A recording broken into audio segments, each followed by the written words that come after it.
Hello बच्चा party. In previous class हमने देखा था एक्सरसाइज नंबर 18 जो काफ़ी लेंदी थी बट काफ़ी इजी थी और आपको अच्छे से समझ में आया होगा, राइट। इन दिस क्लास हम देखने वाले हैं एक्सरसाइज नंबर 19। तो चलिए स्टार्ट करते हैं। क्वेश्चन कह रहा है कि if one of the two electron of H2 molecular, अब H2 मोलिकुलर है बच्चा पार्टी, तो उसके पास क्या होता है, H2 के पास दो हाइड्रोजन एटम्स होंगे।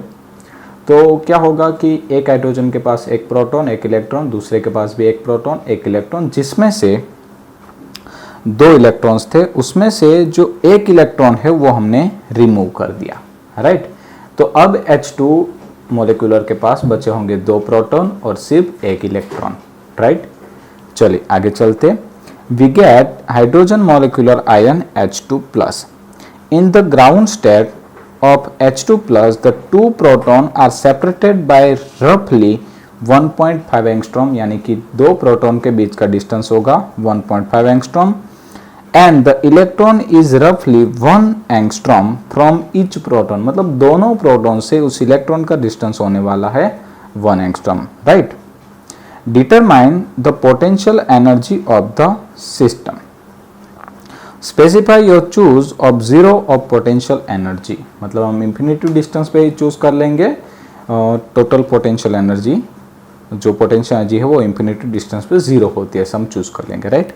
चलिए तो सबसे पहले क्या करते हैं बच्चा पार्टी, इनको हम ड्रॉ कर लेते। हमें क्या कहा गया है क्वेश्चन में कि हमारे पास एक H2+ मोलिकुलर है। H2+ मोलिकुलर का मतलब है कि उसके पास दो प्रोटॉन होंगे और एक इलेक्ट्रॉन होगा, राइट। तो सपोज मैं यहाँ पे डिनोट कर देता हूँ, ये प्रोटॉन है, ये दूसरा प्रोटॉन है और ये एक इलेक्ट्रॉन है, ठीक है। सपोज मैं यहाँ पे प्रोटॉन के पास चार्ज है, उसको Q1 कहता हूँ, इसे Q2 कहता हूँ, इसे हम कह देते हैं Q3। और साथ ही साथ मुझे क्वेश्चन में बताया गया था कि दो प्रोटॉन के बीच का डिस्टेंस था 1.5 एंगस्ट्रॉम और प्रोटॉन और इलेक्ट्रॉन के बीच का जो ये डिस्टेंस था वो था 1 एंगस्ट्रॉम एंड 1 एंगस्ट्रॉम, राइट बच्चों। चलिए अब हमें क्या करना था, हमें इस पूरी सिस्टम्स की पोटेंशियल एनर्जी फाइंड आउट करनी थी। अब आपको बता दूं बच्चा पार्टी कि पोटेंशियल एनर्जी है वो हमेशा दो चार्ज के बीच होती है। तो आप नोट करिए, इस प्रोटॉन के पास चार्ज है, इस प्रोटॉन के पास भी चार्ज है, तो डेफिनेटली आपको एक पोटेंशियल एनर्जी मिलेगी इन दोनों के बीच।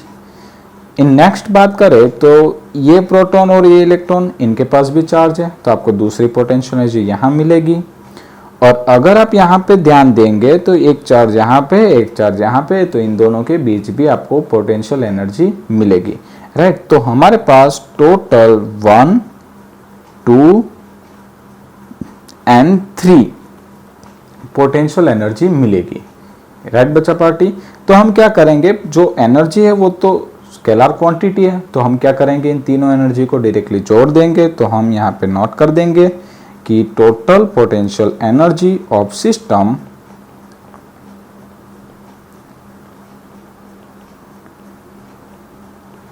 एनर्जी ऑफ वॉल सिस्टम, ठीक है बच्चों।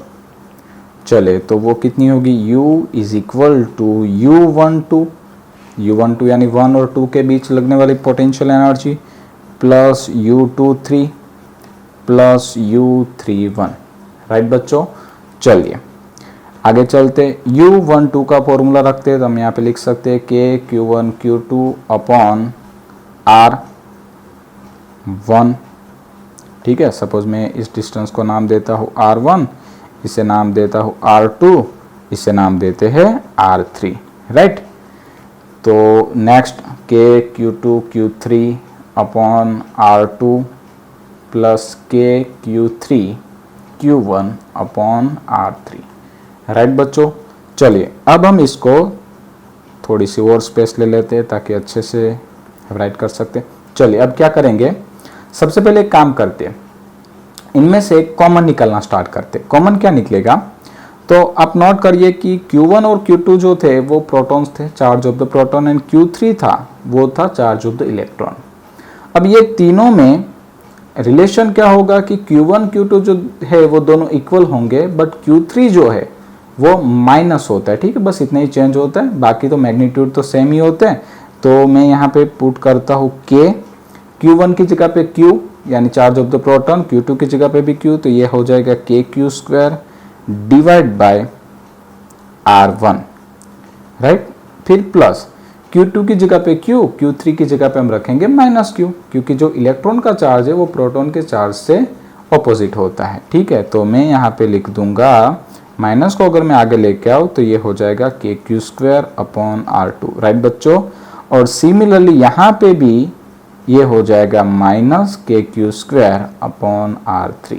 समझ में आया बच्चा पार्टी? हमने क्या किया, जो Q1 था इज इक्वल टू Q2 था, उसको Q मान लिया क्योंकि दोनों प्रोटॉन थे, और जो Q3 था उसे -Q मान लिया क्योंकि जो इलेक्ट्रॉन का चार्ज है वो प्रोटॉन के चार्ज से ऑपोजिट होता है।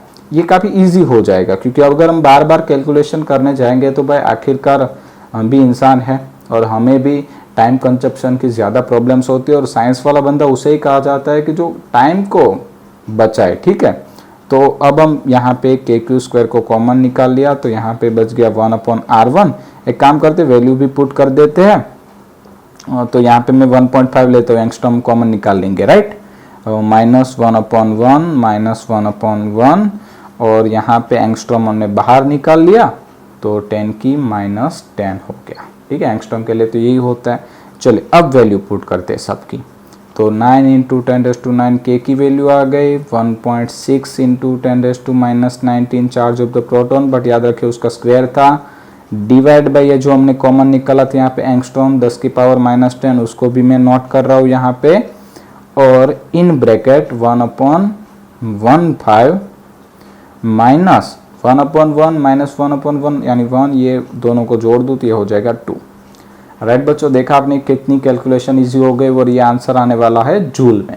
और अगर जैसे कि हमने प्रीवियस क्लास में देखा था, अगर हमें इसे इलेक्ट्रोवोल्ट में कन्वर्ट करना है तो मैं क्या करूँगा, साथ ही साथ इसको 1.6 × 10⁻⁻19 से डिवाइड कर दूंगा, तो ये आंसर मेरा आ जाएगा अब जूल की जगह पे इलेक्ट्रॉन वोल्ट में, ठीक है। तो क्या होगा कि ये दोनों तो कट हो गए, देखिए कितना इजी हो गया कि नहीं कैलकुलेशन। चलिए अब फटाफट से इन सबको कैलकुलेट कर दीजिए। यस ग्रेट, और इसका आंसर आने वाला है -19.2 इलेक्ट्रोवोल्ट। आप सोचेंगे सर माइनस क्यों आया, यहाँ पे चार्ज तो माइनस नहीं था, तो आप देखिए यहाँ पे जो ये है 1/1.5, अब ये इसकी वैल्यू हो जाएगी 1.5 यानी 3/2, तो ये हो जाएगी 2/3।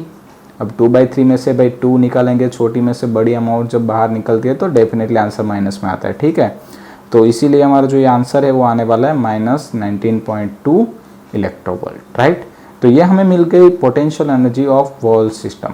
तो देखा इस तरह कैलकुलेशन हमने काफ़ी इजी तरीके से कर दिया, और इसी तरीके से हम आगे भी करते रहेंगे, राइट। इन नेक्स्ट क्लास हम मिलेंगे एक्सरसाइज नंबर 20 के साथ। Thank you.